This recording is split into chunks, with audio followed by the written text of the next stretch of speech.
Xiao Yan tidak lama bersama Ding Yue, tetapi kembali ke Xiao Mansion. Selama beberapa bulan berikutnya, Xiao Yan jarang meninggalkan Xiao Mansion.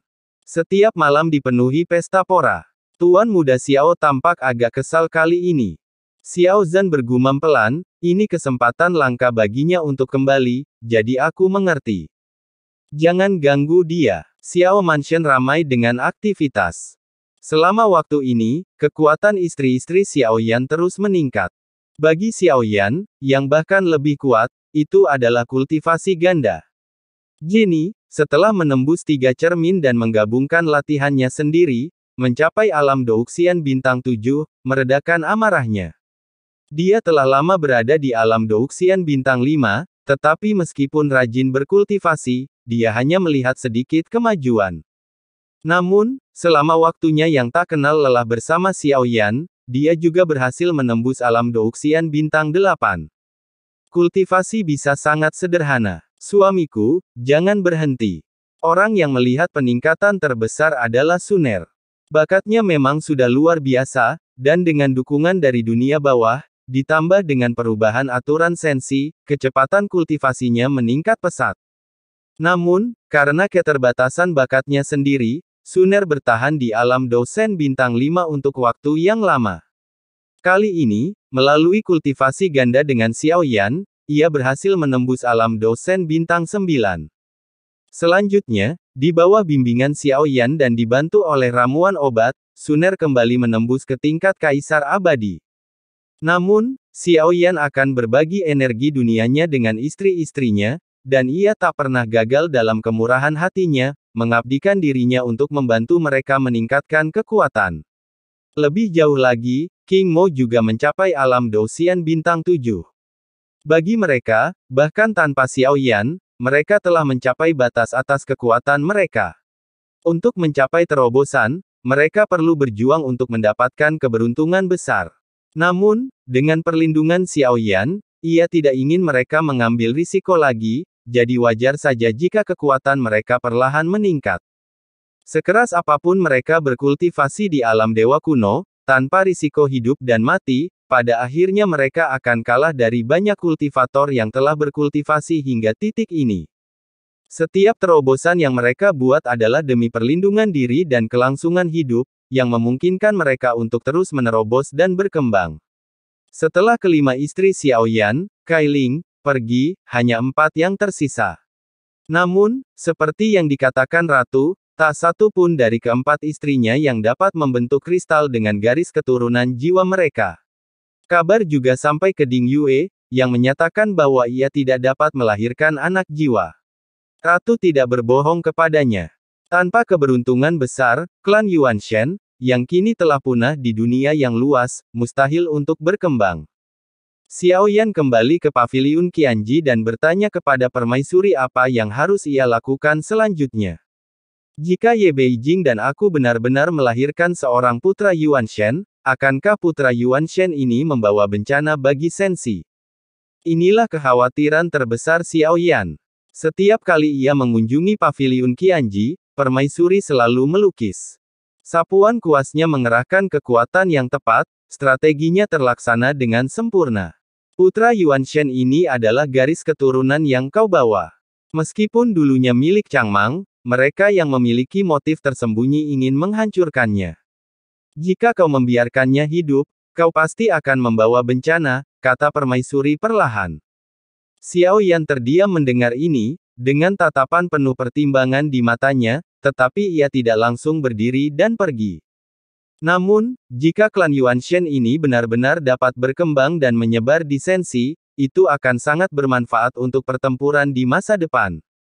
Permaisuri kemudian menambahkan, seperti yang dikatakan Patriark Simo, jika Xiao Yan dapat menghidupkan kembali garis keturunan Yuanshen-nya, ia dapat membantu Sensi dalam pertempuran. Kelahiran klan Yuanshen yang kuat. Namun, menurut informasi, klan Yuanshen inilah yang menjadi salah satu penyebab runtuhnya Changmang. Klan Yuanshen yang telah tumbuh akan menjadi arogan dan predator. Pro dan kontranya jelas, tergantung bagaimana Anda memilih. Ratu tidak membuat pilihan untuk Xiao Yan, melainkan memberikannya kepadanya. Xiao Yan mengerutkan kening setelah mendengar ini. Itu memang pilihan yang sangat sulit. Peluang Sensi untuk menang dalam pertempuran ini sangat rendah. Jika klan Yuanshen memiliki kesempatan, itu mungkin sedikit meningkatkan peluangnya. Namun, itu juga akan membawa konsekuensi yang tak terelakkan dan bahaya yang tidak diketahui.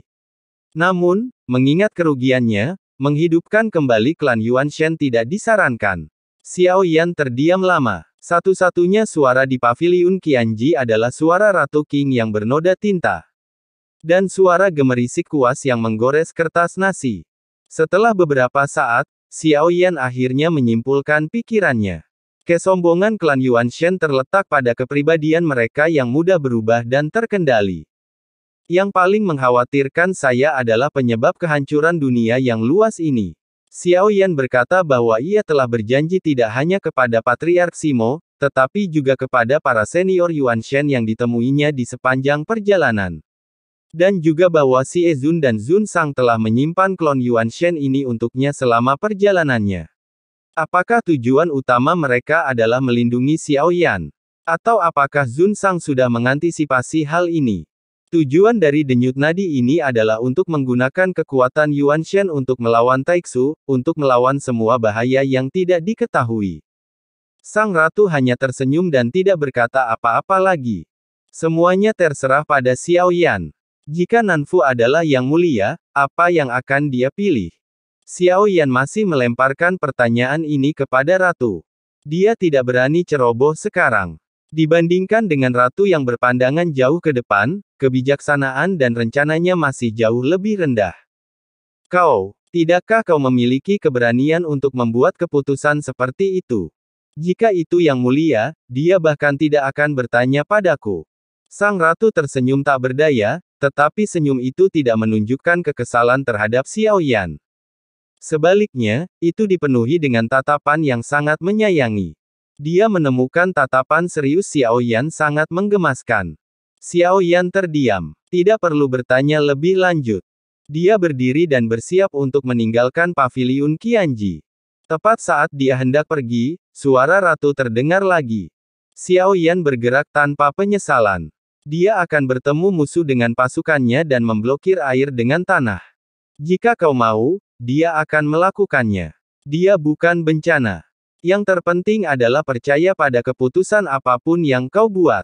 Kata-kata Ratu sedikit mengguncang tubuh Xiao Yan. Dia sebenarnya orang yang sangat mandiri, tetapi sekarang, dengan masalah tentang kelangsungan hidup dunia yang dipertaruhkan, dia harus berpikir dua kali, dan berpikir lagi. Setelah Ratu berbicara, Xiao Yan menoleh dan berada di luar istana. Cahaya menerpa profilnya, dan matanya menjadi sangat tegas saat ini. Baiklah, biarkan api yang berkobar ini, yang seharusnya padam, menyala kembali. Dia telah membuat keputusannya, apapun yang terjadi, untuk menghidupkan kembali garis keturunan Yuanshen. Xiao Yan tahu kebenaran di balik kebencian dan kehancuran klan Yuanshen. Jika dia ingin melahirkan anak ini, dia harus menemukan seseorang yang dapat menghasilkan kristal dengan klon Yuanshen. Selain permaisuri, hanya Ye Beijing yang bisa membuat segalanya terasa mulus dan alami. Ye Beijing memang kandidat yang paling cocok, tetapi hal ini saja membuat Xiao Yan merasa bersalah. Karena itu, sebelum apapun dapat tercapai, ia harus menyatakan tujuannya dengan jelas. Jika Ye Beijing tidak mau, ia tidak akan memaksakannya.